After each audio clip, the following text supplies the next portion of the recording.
بسم اللہ الرحمن الرحیم۔ ایمان لانے والوں کے لیے قرآن کریم میں اللہ تعالیٰ نے ارشاد فرمایا قالت الاعراب آمنا قل لم تؤمنوا ولکن قولوا اسلمنا ولما يدخل الایمان فی قلوبکم، یعنی دیہاتی لوگ آئے آپ کے پاس اور وہ کہتے ہیں کہ ہم ایمان لائے۔ آپ فرماؤ کہ تم ایمان نہیں لائے، بلکہ یوں کہو کہ ہم نے اسلام قبول کیا ہے اور ابھی تک ایمان تمہارے دلوں میں داخل نہیں ہوا۔ اسلام کا آغاز کلمہ ایمان کے اقرار سے ہوتا ہے، یعنی لا الہ الا اللہ محمد الرسول اللہ، یہ زبان سے اقرار کرنا، یہ کلمے کا اسلام کا آغاز ہوا۔ مگر اللہ کے نزدیک اتنا ہی کافی نہیں ہے کہ آدمی کے لیے ضروری ہے کہ وہ اس لسانی یعنی زبان سے کی سطح پر جو میں نے اقرار کیا ہے نا، اس ایمان کو عقلی اور عملی سطح کا ایمان بنائے۔ یہ گویا کلمہ گوئی کے بعد اس کی تکمیل ہے، یعنی جو کلمہ میں نے پڑھا ہے لا الہ الا اللہ، اب یہ کلمہ مجھ سے مطالبہ کرتا ہے کہ تم اپنی زندگی بھی کلمے والی بناؤ۔ لا الہ الا اللہ یعنی اللہ کے سوا اب تمہارا کوئی معبود، کوئی محبوب، کوئی مقصود، کوئی مطلوب نہیں ہونا چاہیے۔ اور اس کے ساتھ ہی یعنی اس تکمیلی ایمان کو جب یوں ہو جائے، ہاں جب میں نے کلمہ کہہ لی لا الہ الا اللہ، اب وہ میرا کوئی محبوب مطلوب نہ ہو اور میں اللہ کے حکم جب بھی آ جائے تو اس کو سر تسلیم خم کر دوں۔ یہ جو آج کل ہمارے ہاں رواج بنا، ہم کلمہ پڑھ لیتے ہیں، سارے لوگ کلمہ پڑھتے ہیں، نماز کا ٹائم آئے او یار کی یہ ٹائم نہیں ہے گا، کوئی نہیں، خیر مسلمان تو ہے نہیں۔ اسی طرح جھوٹ بھی بول لیتے ہیں، وعدہ خلافی بھی کر دیتے ہیں، رشوت بھی لے لیتے ہیں، حرام بھی کھا لیتے ہیں، یعنی اللہ کے سارے حکموں کو بہت ہم پامال کرتے رہتے ہیں، غیبتیں کرتے رہتے ہیں۔ غصہ آ جائے تو مخالف کو ہم قتل تک کرا دیتے ہیں، کر دیتے ہیں، نہیں تو اس کی جھوٹی گواہی دے دیتے ہیں۔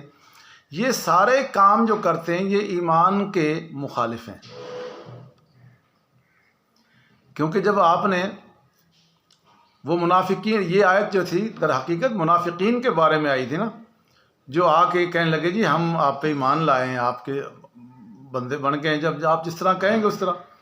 تو اللہ نے قرآن میں یہ آیت نازل کر کے فرمایا کہ وَلَٰكِن قُولُوا أَسْلَمْنَا، تم یوں نہ کہو کہ ہم ایمان لائے، بلکہ تم یوں کہو ہم اسلام لائے ہیں، کیونکہ اسلام کا مطلب ہے سرنڈر کر دینا، جھک جانا۔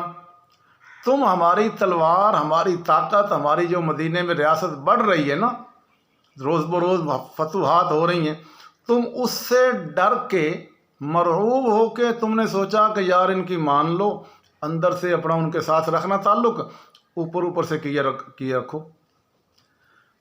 تو اس کو اللہ نے فرمایا ان کو کہو وَلَٰكِن قُولُوا أَسْلَمْنَا، یعنی تم یوں کہو ہم اسلام لائے ہیں، وَلَمَّا يَدْخُلُ الْإِيمَانُ فِي قُلُوبِكُمْ، ابھی تک تمہارے دلوں میں ایمان نہیں اترا۔ ایمان دلوں میں اترنا کیا ہے کہ جب اللہ کو ہم نے ظاہری طور پہ مانا تو وہ میرے دل کی نہا خانوں میں پہنچ جائے۔ اب میں دل سے ہو کے اللہ کے ہر حکم کو اور اس کی رسول کی ہر طریقے کو، اس کے بتائے ہوئے طریقے کو اپناؤں اور اپنی زندگی اس کے مطابق ڈھالوں۔ کہیں غلطی سے، بھول سے اگر ہو جائے تو وہ گناہ ہے، اس کو میں اللہ سے معافی مانگ لوں۔ تو اس لیے فرمایا کہ آدمی کے لیے ضروری ہے کہ وہ اس لسانی ایمان، جو زبانی ایمان ہے نا، اس کو ایمان کو، اس اپنے ایمان کو عقلی سطح کا ایمان بنائے۔ یہ گویا کلمہ گوئی کے بعد اس کی تکمیل ہے۔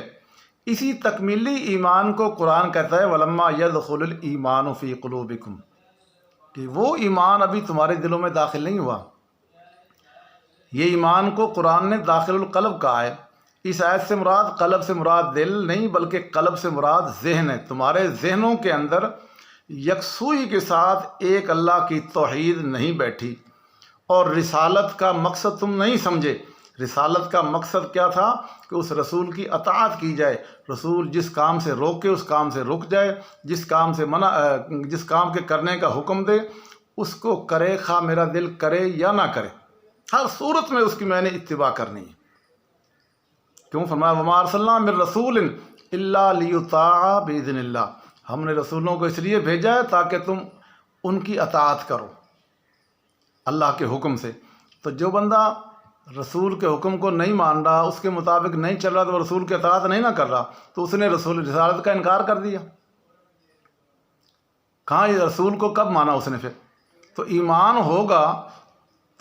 ہوگا تو وہ رسول کی اطاعت بھی کرے گا۔ اس لیے داخل القلب ایمان کوئی پر اسرار واقعہ نہیں، وہ مکمل معنوں میں ایک شعوری ایمان، شعوری ارتقاء کا معاملہ ہے۔ اصل یہ ہے کہ قبول اسلام کے بعد انسان کی زندگی میں ایک فکری عمل شروع ہو جاتا ہے، اس کی آخری عمر تک یہ جاری رہتا ہے، مرتے دم تک۔ پھر وہ قرآن میں تدبر کرتا ہے، دیکھتا ہے کہ اللہ تعالیٰ مجھے کیا حکم دیتے ہیں، رسول کی سنت کا مطالعہ کرتا ہے، وہ دیکھتا ہے کہ رسول مجھے کیا حکم دیتے ہیں، پھر اپنی زندگی کو قرآن اور سنت کے مطابق ڈھالتا چلا جاتا ہے۔ ہر تجربہ، ہر مشاہدہ کے اندر وہ غور و فکر کرتا ہے اور زندگی کے تمام معاملات کا تجزیہ کرتا ہے۔ یہ ایک مسلسل تفکیری عمل ہوتا ہے جو شعور کی سطح پر مسلسل جاری رہتا ہے۔ اس لیے صرف یہ کہنا لا الہ الا اللہ یہ کافی نہیں ہے جب تک میں عملی طور پر اس کلمے کے مطابق اپنے آپ کو نہیں ڈھال لیتا۔